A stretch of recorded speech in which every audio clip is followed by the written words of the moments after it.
Alright, sorry for the interruption. That was some people calling in already for questions. Alright, well, ever since then, about halfway through, we have a break, so.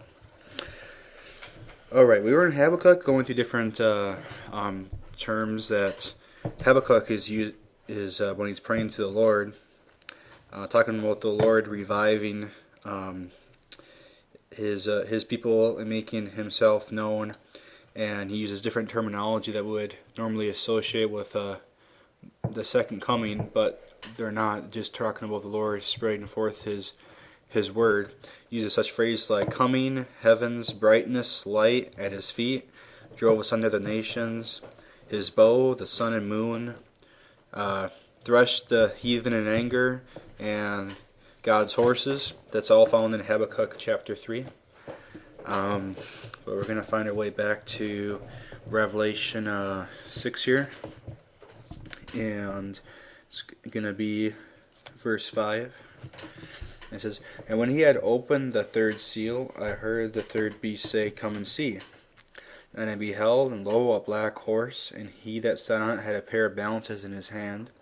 And I heard a voice in the midst of the four beasts say, A measure of wheat for a penny, and 3 measures of barley for a penny, and see thou hurt not the oil and the wine."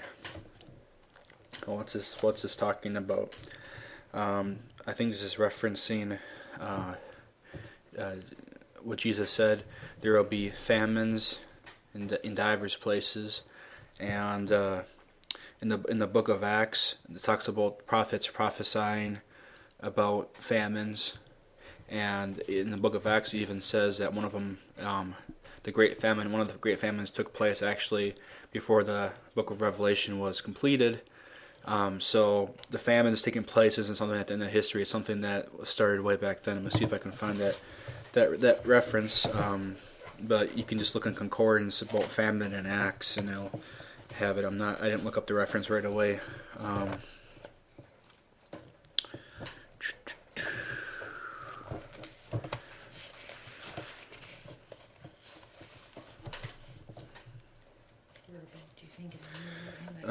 I'm not sure. I know it's towards the end of one of the chapters. So, okay, here it is. Acts 11:27.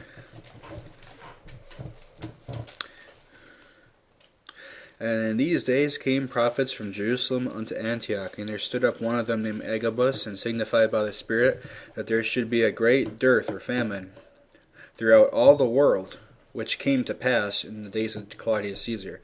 So he's talking about a famine throughout the entire world. That's not talking about the whole global planet Earth. It just means throughout the civilized world around the Mediterranean Sea at that time.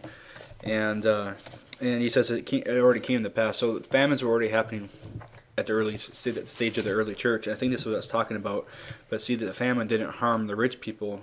But see, thou hurt not the oil and the wine. Those are for rich people. I think it was just for the common ordinary man. They had to go through famine. This is one I don't have a whole lot of references to Old Testament on, but I assume that's what it is. And even among different interpretations of Revelation, everyone agrees that this is famine. But they would apply it to the end of time, while I would more apply it to the first century. But I don't know if anyone disagrees with that interpretation. That it's famine. Okay, verse 7. "And when he had opened the fourth seal, I heard the voice of the fourth beast say, Come and see. And I looked, and behold, a pale horse."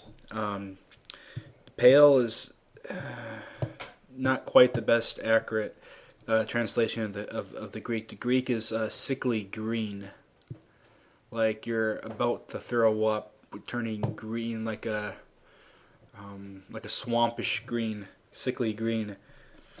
And his name that sat on him was Death, and hell followed with them, and power was given unto them over the fourth part of the earth to kill with the sword, and with hunger, and with death, and with the beasts of the earth.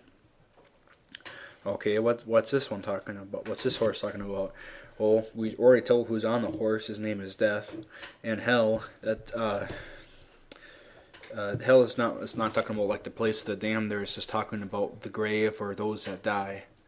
So both death, the instrument of like the state of death, and also where those people are riding on the horse, doesn't mean hell as far as the unsaved. Just means where people go when they die, the grave, or the Greek is actually Hades, where they said all people went when they died. And so what this is talking about, I believe this is talking about the Christians at that time, when they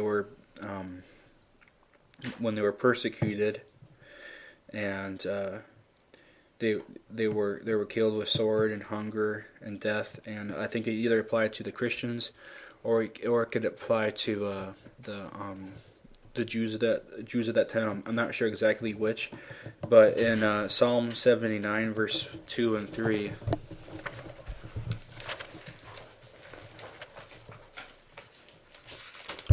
Let's start in verse 1 actually.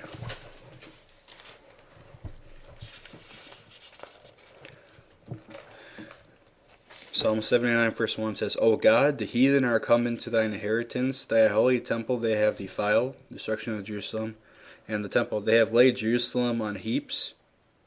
Jesus prophesied about that.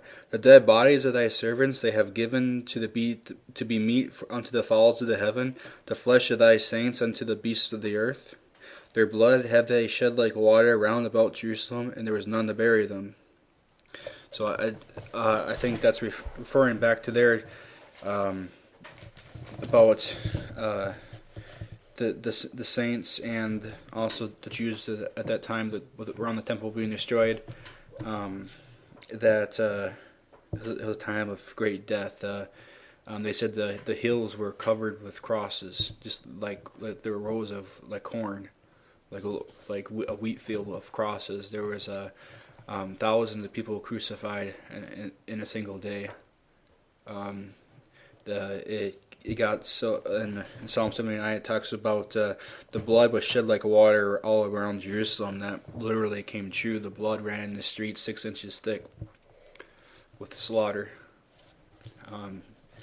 Very terrible time. Okay, verse 9. And when he had opened the fifth seal, I saw under the altar the souls of them that were slain for the word of God and the testimony which they held.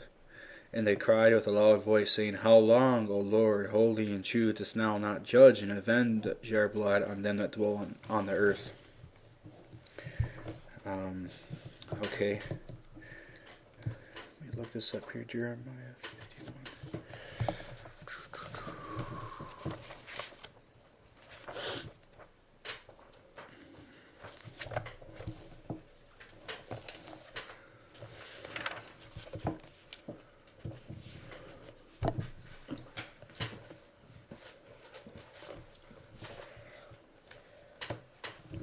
Okay, it's here we have the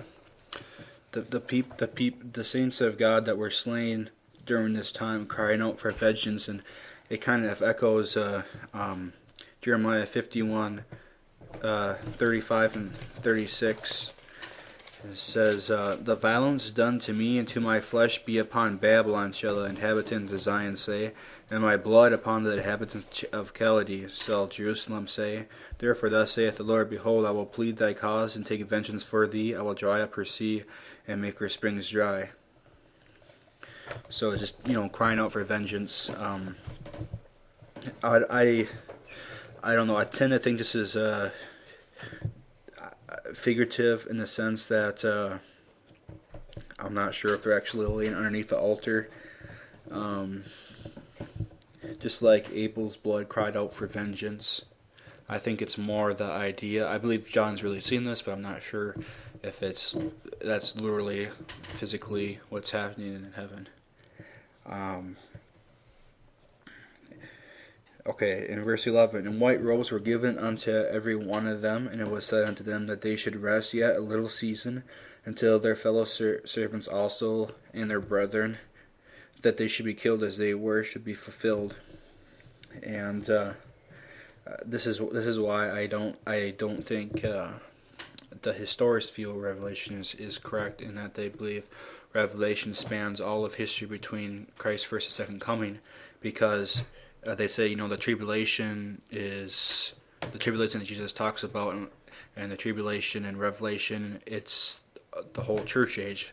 Well, I don't think that's true, because it says they told them to rest for a little season, so it's not like they're waiting for 2,000 years for that little season to be accomplished. I think it was just the time of great trial at that specific time. And it says, and until their fellow servants and their brethren that should be killed as they were should be fulfilled. Brethren there get either me and brethren as far as kinship. Paul uses that term for brethren to refer to fellow Jews. So I think it might be referring to Jews who believe in Jesus.